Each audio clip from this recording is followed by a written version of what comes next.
जय हिंद। स्वागत आप सभी का। बांग्लादेश में कुछ बड़ा होने वाला है, बहुत बड़ा कुछ होने वाला है, क्योंकि अचानक से वहां पर बहुत सारे उथल पुथल शुरू हो गए हैं। अब ये बड़ा क्या क्या हो सकता है मैं आपको एक एक करके बताऊंगा कि वो बड़े उथल पुथल क्या हैं जो बांग्लादेश में शुरू हो गए हैं। एक तरफ तख्ता पलट के आसार पैदा हो गए हैं, सेना तख्ता पलट कर सकती है बांग्लादेश में। इस तरह के बयान जो सामने आए हैं वहां के आर्मी चीफ की तरफ से, उससे ये कयास लग रहे हैं। एक ये खबर है। दूसरी खबर है, इस वक्त की बड़ी खबर है, नाहिद इस्लाम, वो चेहरा जो अगुवाई कर रहा था बांग्लादेश में छात्र आंदोलन के नाम पर, जो भी कुछ बवाल कटा था जिसमें शेख हसीना का तख्ता पलट हुआ था, उसने अंतरिम सरकार से इस्तीफा दे दिया है। अभी से कुछ देर पहले की खबर बता रहा हूं आपको। और उसका इस्तीफा ऐसे वक्त पर हुआ है कि उसने नाराजगी जाहिर करते हुए दिया इस्तीफा कि जो मौजूदा मोहम्मद यूनुस की सरकार है वो ठीक से कामकाज नहीं कर रही है। ये कहते हुए दिया है। असल में एक अलग पार्टी बनाने की पूरी तैयारी हो चुकी है बांग्लादेश के भीतर में, उन लोगों के द्वारा जो लोग उस छात्र आंदोलन के पीछे थे, जिनके पीछे तमाम वो डीप स्टेट जैसी ताकतें बताई जा रही हैं। तो क्या अब डीप स्टेट जैसी ताकतें नई पार्टी खड़ी करवा रही हैं नाहिद इस्लाम की अगुवाई में, जिसने अभी अभी इस्तीफा दे दिया है सरकार से। ये एक दूसरी बड़ी खबर है। उस नाहिद इस्लाम का इस्तीफा अपने आप में बहुत बड़े इशारे कर रहा है। तीसरी तरफ पार्टी का ऐलान किया जा चुका है, बाकायदा प्रेस कॉन्फ्रेंस करके आज बांग्लादेश में नई पार्टी उन्हीं लोगों के द्वारा बनाए जाने का ऐलान हो गया है जिन लोगों ने इस पूरे आंदोलन को अंजाम दिया था छात्रों को आगे करके। तीसरी ये बड़ी खबर है। अब इन तीन खबरों के बीच में जो सबसे बड़ी बात है कि भारत भी टाइट हो रहा है बांग्लादेश को लेकर के। एक दिन पहले ही जयशंकर साहब ने, विदेश मंत्री ने भारत के कहा कि बांग्लादेश तय कर ले कि उसको रास्ते किस चलना है, क्या नीति चाहता है, वो भारत से कैसा रिश्ता चाहता है, ये तय करे। और आज अजीत डोभाल दिल्ली में एक ऐसी प्रदर्शनी में पहुंचे। कौन है अजीत डोभाल? मत भूलिएगा, राष्ट्रीय सुरक्षा सलाहकार। और वो एक ऐसी प्रदर्शनी में दिल्ली में पहुंचे, पेंटिंग एग्जीबिशन में, जहां पर बांग्लादेश में अल्पसंख्यकों पर जिस तरह के अत्याचार हो रहे हैं और पिछले दिनों होते रहे हैं और आज भी जारी है, उसके ऊपर ये प्रदर्शनी लगाई गई थी। और वहां पर जाकर के उन्होंने ये बताया कि ये बहुत ही दुखद है और चिंताजनक है। तो फॉरेन मिनिस्टर का ये बयान लगातार लताड़ बांग्लादेश को, डोभाल का ऐसी प्रदर्शनी में जाना, सेना के बांग्लादेश के चीफ का कहना, ऐसा बयान क्या कहा है जरा मैं आपको बताता हूं कि आर्मी चीफ ने क्या कहा है। वकारुज्जमा नाम है उनका, वकारुज्जमा, जो कि यहाँ के बांग्लादेशी सेना के प्रमुख हैं, जनरल हैं। उन्होंने कहा है कि मैं देश की स्वतंत्रता और संप्रभुता के लिए संभावित खतरा देख रहा हूं। समझिएगा, मैं देश की स्वतंत्रता और संप्रभुता के लिए संभावित खतरा देख सकता हूं। मेरी कोई और आकांक्षा नहीं है, लेकिन मैं देश को सुरक्षित हाथों में देखना चाहता हूं। इतना ही नहीं, उन्होंने कहा कि पिछले 7-8 महीनों में मैंने बहुत कुछ झेला है। मैं आपको पहले से चेतावनी दे रहा हूं ताकि आप कल न कहें कि मैंने आपको नहीं बताया। देशवासियों को कह दिया है वकारुज्जमा ने, आर्मी चीफ ने, कि मैं देश के लिए संभावित खतरा देख रहा हूं। अब ये क्या खतरा है? ये नहीं जो पार्टी का ऐलान हुआ है, नाहिद हसन का इस्तीफा हुआ है, क्या ये खतरा है? इसके अलावा कौन सा नया खतरा पैदा हो गया? तो क्या ये नई पार्टी दरअसल उन ताकतों का मुखौटा बन के सामने आ रही है जिन ताकतों ने यहां पर तख्ता पलट करवाया, जो वहां पर कट्टरपंथी माहौल पैदा करना चाहते हैं, आतंकवाद की खेती कराना चाहते हैं, बांग्लादेश को पाकिस्तान और तालिबान के रास्ते पर धकेलना चाहते हैं? क्या ये खतरा बता रहे हैं वकारुज्जमा? और ये क्या ये ऐलान कर रहे हैं कि अगर ऐसा होता है जैसा कि अब होता दिख रहा है, इस्तीफा तक दे दिया है नाहिद इस्लाम ने, घोषणा तक हो गई है। मैं आपको ये भी बता दूं कि क्या घोषणा हुई है, जिसमें ये बताया गया है कि अब नई पार्टी का ऐलान होगा।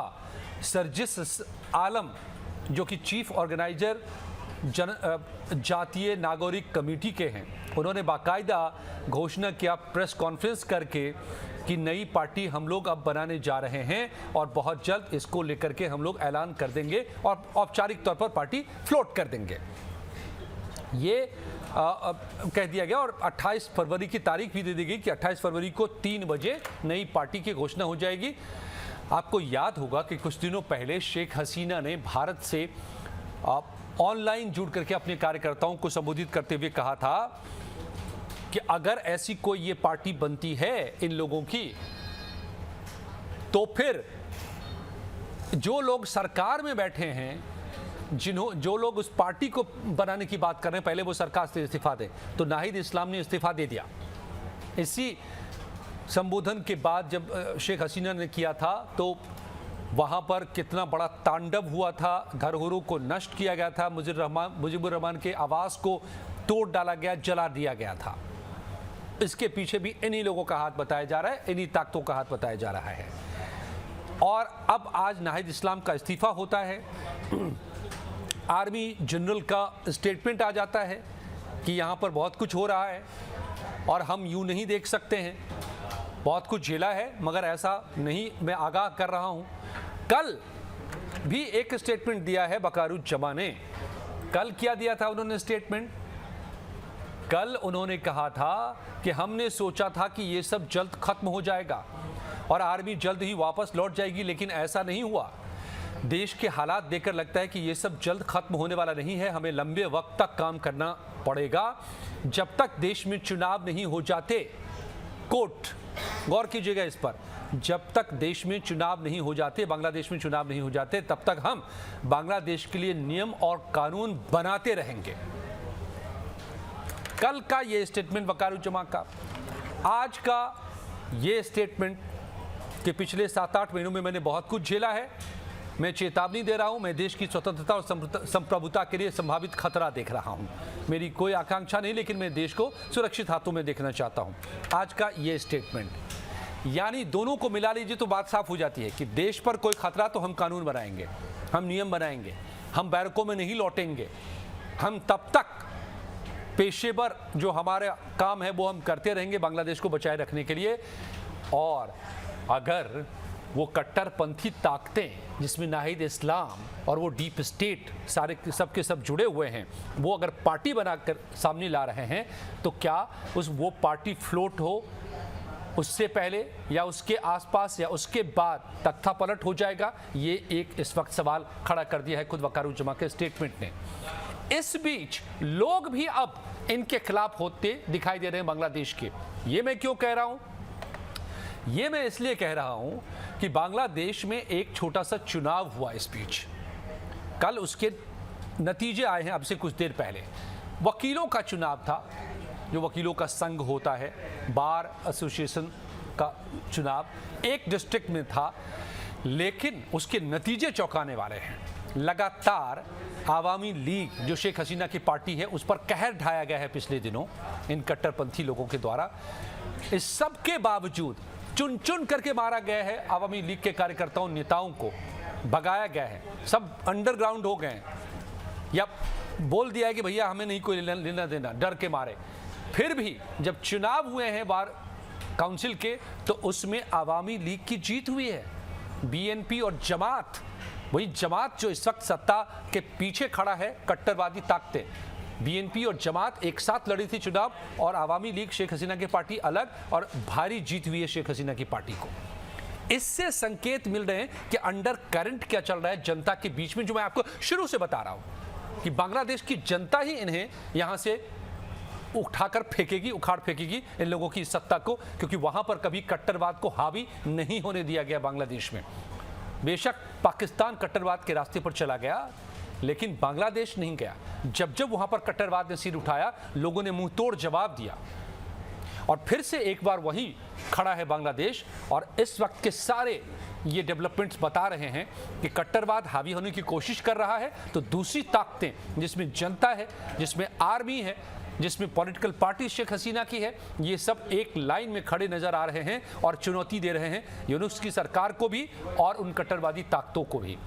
तो इसीलिए मैं बता रहा हूं आपको कि बहुत जल्द बांग्लादेश में कोई बहुत बड़ा कांड होने जा रहा है और इस सब के बीच में भारत अब टाइट होता नजर आ रहा है। जयशंकर के बयान ये बता रहे हैं और डोभाल का आज का ये कदम बता रहा है। तो तैयार रहिए, बांग्लादेश के में जो कुछ तांडव पिछले दिनों हुआ है उसके हिसाब किताब का वक्त बहुत करीब आता नजर आ रहा है। आपको क्या लगता है बताइए हमें अपनी कमेंट्स में। वीडियो पसंद आई हो तो लाइक ज़रूर कीजिए, शेयर ज़रूर कीजिए और सब्सक्राइब कीजिए चैनल को। धन्यवाद।